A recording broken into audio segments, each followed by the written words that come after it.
Bismillahirrahmanirrahim, salam alaikum et soyez les bienvenus dans mon appart vidéo dans lequel je vais présenter des chapitres concernant l'écotoxicologie dans la plateforme pédagogique.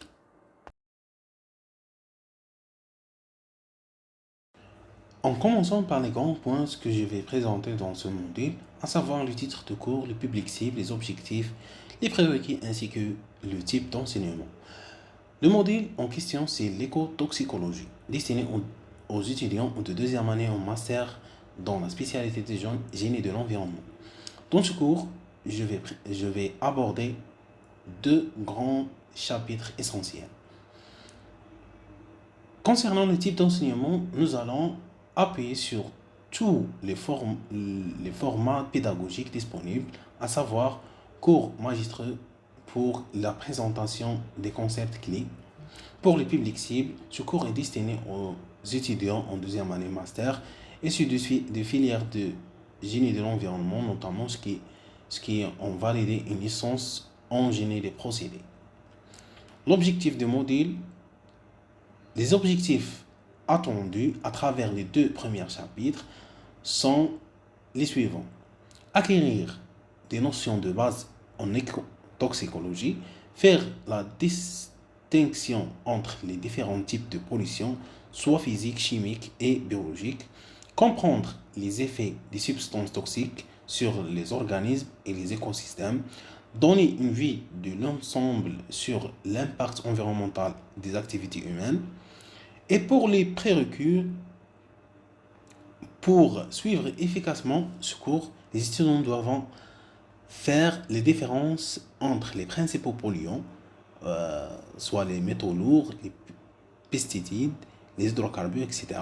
Avoir des notions de base en chimie de solutions et écologique, connaître les fondamentaux en biologique des organismes.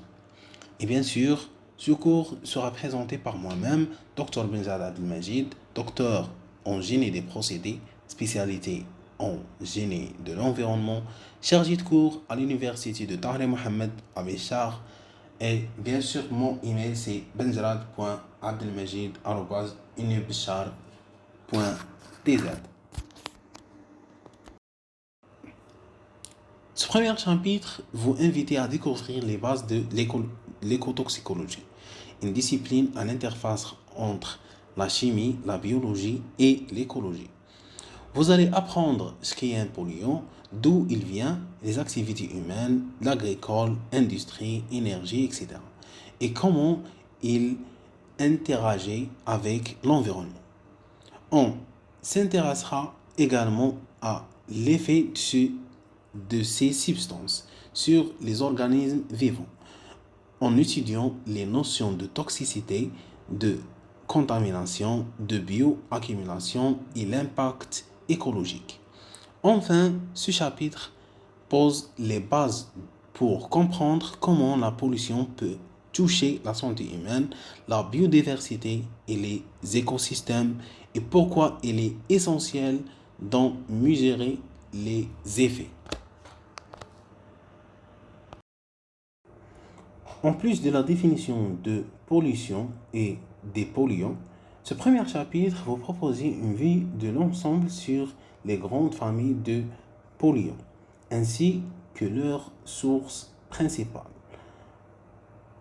Ce chapitre présente également les grands types de pollution: pollution de l'air, pollution du sol, pollution atmosphérique et pollution biologique.